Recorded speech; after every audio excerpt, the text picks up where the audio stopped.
Donkey route అంటే గాడిద మార్గం. అమెరికా, యూకే, కెనడా, యూరోప్ దేశాలకు వీసా లేకుండా ఇల్లీగల్గా అంటే అక్రమంగా చొరబడే అడ్డదారిని దొడ్డిదారినే డాంకీ రూట్ అంటారు. ఈ డాంకీ రూట్స్ అంటే కేక్ వాక్ కాదండి. వారాల పాటు అడవుల్లో ఉండాలి. అడవుల్లో సింహాలు, ఎలుగుబంటి, పాయిజనస్ స్నేక్స్, స్కార్పియన్స్ నుండి తప్పించుకొని వెళ్ళాలి. కర్మకాలి జంగల్లో ఉన్న మాఫియాకు లేదా క్రిమినల్ గ్యాంగ్స్ కు దొరికారా అంతే. మగవారి దగ్గర బట్టలు, డబ్బులు లాక్కుంటారు.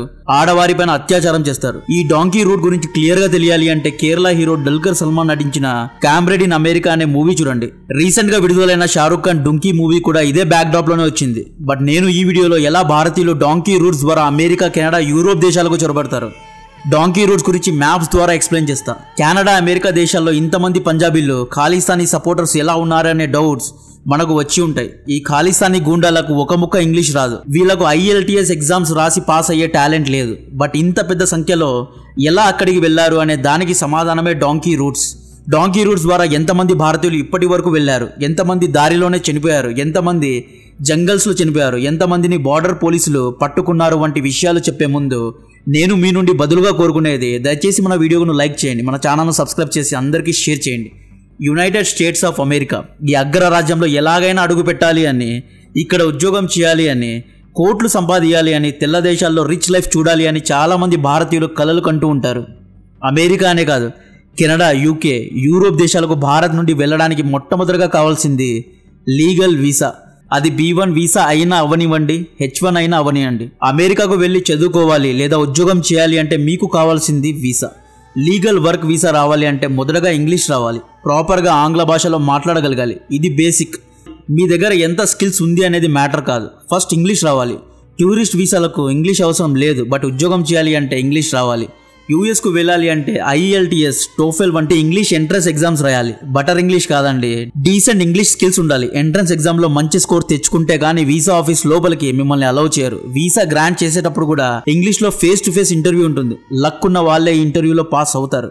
మీ గ్రహచారం బాగా లేకపోతే మీరు ఎంత మంచిగా ఇంగ్లీష్ మాట్లాడినా వీసా రిజెక్ట్ అయ్యే అవకాశం కూడా ఉంది. అమెరికా వీసా రావాలి అంటే ఇండియాలో మీ పైన ఎటువంటి లీగల్ కేసెస్ ఉండకూడదు. మీరు ఒకవేళ చదువుకోవడానికి US, UK వెళ్ళాలి అనుకుంటే మీరు చదవబోయే యూనివర్సిటీ యొక్క రెప్యుటేషన్ బాగా ఉండాలి. ఇలా ఎన్నో ఆస్పెక్ట్స్ లో పాస్ అయిన తర్వాతే 1 నుండి 2 నెలలు వెయిట్ చేసిన తర్వాత వీసా వస్తుంది. ఇంత పెద్ద ప్రొసీజర్ ఫాలో అవ్వలేని వారు, ఇంగ్లీష్ సరిగా రాని వాళ్ళు, US లో ఉద్యోగం చేసే స్కిల్స్ లేని వారు డాంకీ రూట్స్ ద్వారా ఇల్లీగల్ మార్గాల ద్వారా అమెరికా, కెనడా, యూరోప్ దేశాలకు వెళ్తారు. సో ఫస్ట్ భారత్ నుండి అమెరికాకు వెళ్ళడానికి వాడే డాంకీ రూట్స్, అదే గాడిద మార్గం గురించి తెలుసుకుందాం. 1960s లో 1970s లో America Mexico border, Canada border యొక్క సెక్యూరిటీ అంతగా స్ట్రిక్ట్గా లేని సమయంలో హర్యానా, పంజాబ్ రాష్ట్రాలకు చెందిన చాలామంది ఇమ్మిగ్రెంట్స్ ఇల్లీగల్గా వెళ్లారు. బార్డర్లో పోలీసులు పట్టుకుంటే మాకు భారత్లో ప్రాణహాని ఉంది అని, మమ్మల్ని భారత పోలీసులు చంపుతున్నారు, మాకు మీ దేశాల్లో ఆశ్రయం కావాలి అని అసైలం తీసుకుని సెటిల్ అయ్యారు. వీళ్ళు కెనడా, UK, అమెరికాలో కోట్లలో డబ్బులు పోగు చేశారు. వీళ్ళను చూసి మేము కూడా అక్కడికి వెళ్తాము అని పంజాబ్, హర్యానా యువత వాతలు పెట్టుకుంటున్నారండి. ఇప్పుడు హర్యానా, పంజాబ్లో ఉన్న యువతకు ఇంగ్లీష్ రాదు, క్వాలిఫికేషన్ లేదు. వీళ్ళలో చాలా మంది అమెరికాను అమ్రికా అని పిలుస్తారు, డాంకీ రూట్స్ను డంకీ రూట్ అని పిలుస్తారు. వీళ్ళను వెస్ట్రన్ దేశాలకు తీసుకువెళ్ళడానికి హర్యానా, పంజాబ్ రాష్ట్రాల్లో లోకల్ ఏజెంట్స్ ఉంటారు. ఈ లోకల్ ఏజెంట్స్నే డాంకర్స్ అంటారు. మీరు కనుక హర్యానా రాష్ట్రం నుండి జింద్ డిస్ట్రిక్ట్కు వెళ్తే అక్కడ హైవేస్ దగ్గర పోస్టర్స్ ఉంటాయి, America, Canada visa consultancy services అనే పోస్టర్స్ ఉంటాయి. సో ఇంగ్లీష్ రాని వాళ్ళు తమ ప్రాణాలకు తెగించి ఇల్లీగల్ డాంకీ రూట్స్లో వెళ్ళడానికి సిద్ధమవుతారు. ఏజెంట్స్ అనేవారు డాంకీ రూట్స్ ద్వారా దేశాలు దాటించడానికి ఒకరి దగ్గర లక్షల్లో డబ్బులు ఛార్జ్ చేస్తారు. పోర్చుగల్స్కు వెళ్ళడానికి 15 లక్షలు, జర్మనీకు వెళ్ళడానికి 25 లక్షలు, అమెరికా దాటించడానికి 40 లక్షలు ఛార్జ్ చేస్తారు. పంజాబ్ యువత కెనడా వెళ్ళడానికి ఇష్టపడితే హర్యానా యువత అమెరికాకు వెళ్ళడానికి ఇష్టపడతారు. పొలాలు అమ్మి మరీ ఏజెంట్స్కు డబ్బులు కడతారు. తెల్ల దేశాలకు వెళ్ళడానికి వీళ్ళు పిచ్చోళ్ళైపోతారు. ఎలాగైనా అమెరికాకు వెళ్ళాలి అని ఉంటారు. వీళ్ళ డెస్పరేషన్నే ఏజెంట్స్ క్యాష్ చేసుకుంటారు. ఇండియా నుండి అమెరికాకు ఇల్లీగల్గా వెళ్ళడానికి 5 దేశాలు దాటాలి. ఒక్కొక్క దేశంలో ఒక్కొక్క ఏజెంట్ చేంజ్ అవుతాడు. డాంకీ రూట్స్ను మొదలుపెట్టే ముందు వీళ్ళకు ట్రైనింగ్ ఉంటుంది. అన్ని భాషల్లో సారీ, హెల్ప్, హెలో అనే వర్డ్స్ను నేర్పిస్తారు. ఫస్ట్ ఇండియా నుండి బై ఎయిర్ అంటే ఫ్లైట్లో ఈక్వెడార్కు వెళ్తారు. ఈక్వెడార్ వీసా ఇండియన్స్కు ఈజీగా దొరుకుతుంది. ఎందుకు ఈక్వెడార్కే వెళ్తారు అంటే ఈక్వెడార్ అనేది కమ్యూనిస్ట్ దేశం. కమ్యూనిస్ట్ దేశంలో వ్యాపార అవకాశాలు లేవు. ఫ్రీ పథకాల కారణంగా ఈక్వెడార్ ఆర్థిక వ్యవస్థ దెబ్బతింది. ఈక్వెడార్ ప్రజల్లో చాలామంది అమెరికాకు వెళ్ళి ఉద్యోగాలు చేయడానికి ప్రయత్నిస్తున్నారు కాబట్టి ఈక్వెడార్లో అయితే డాంకర్స్ ఉంటారు కాబట్టి ఇక్కడ దిగుతారు. ఈక్వెడార్లో ఉన్న ఏజెంట్స్ అదే డాంకర్స్ వీళ్ళను పికప్ చేసుకుంటారు. హోటల్స్లో పెడతారు. హోటల్స్ నుండి బయటకు వెళ్ళకూడదు. డాంకర్స్ ఈ 2 రోజులకో లేదా 3 రోజులకో ఫుడ్ తెస్తే తినాలి అంతే, లేకపోతే ఇండియా నుండి తీసుకువెళ్ళిన స్నాక్స్ లేదా బిస్కెట్స్ తినుకుంటూ బ్రతకాలి. టైం చూసి ఈక్వెడార్ డాంకర్ క్యాబ్ లేదా స్పీడ్ బోట్ ద్వారా కొలంబియా దేశానికి పంపుతాడు. కారులో వెళ్తే ప్రాబ్లం లేదు, స్పీడ్ బోట్లో వెళ్ళడం చాలా రిస్క్.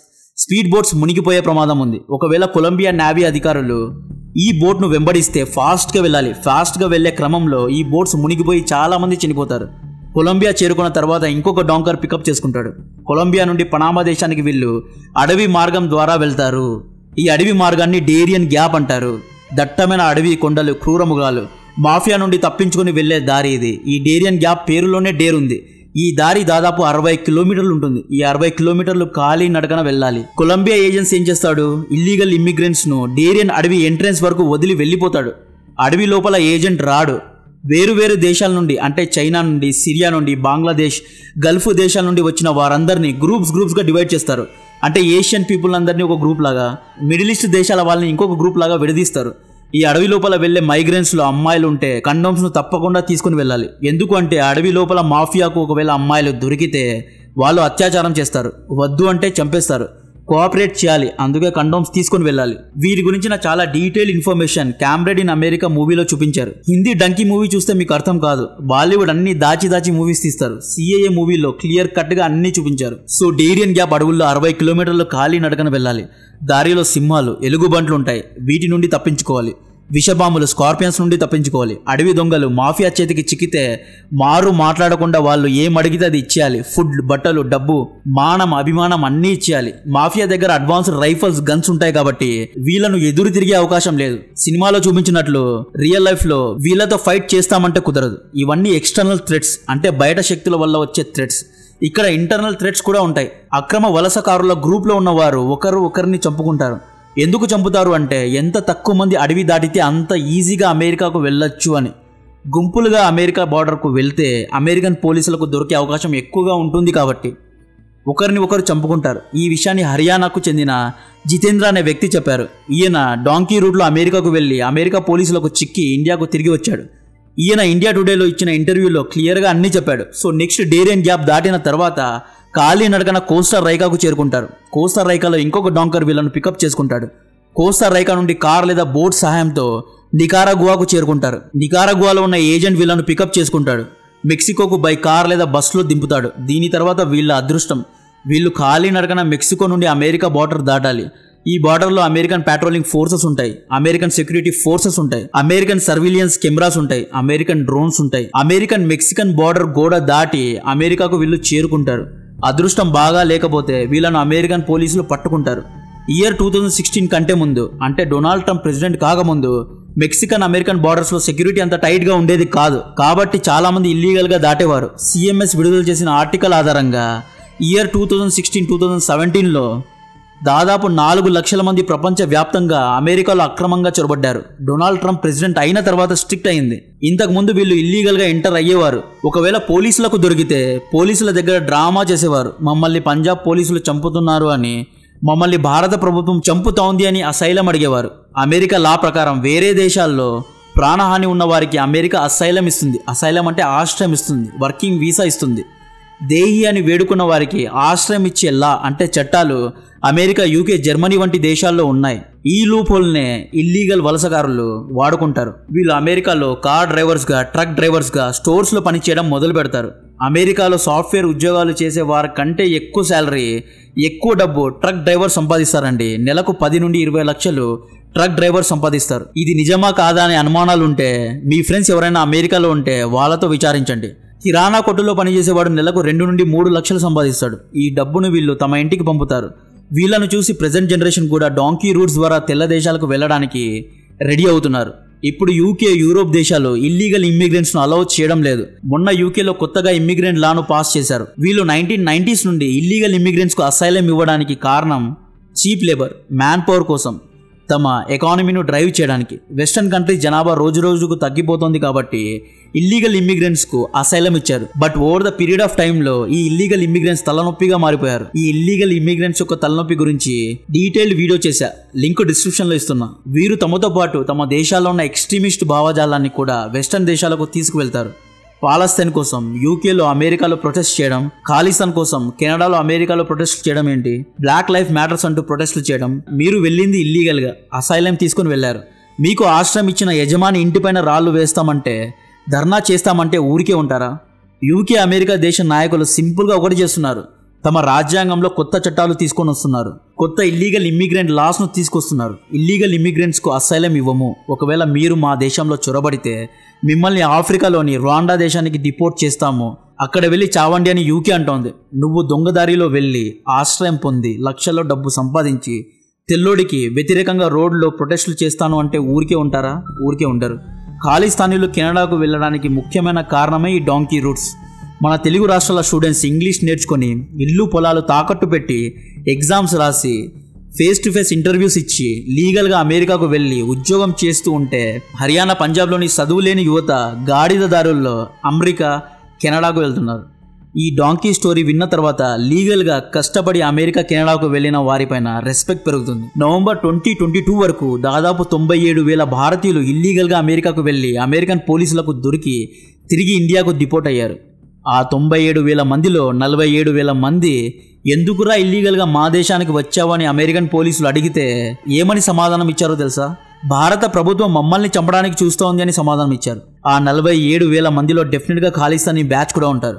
జనవరి 2022లో 4 మందితో కూడిన గుజరాతీ ఫ్యామిలీ కెనడా నుండి యుఎస్ బార్డర్ దాటబోయి మంచువానలో మునిగి చనిపోయారు.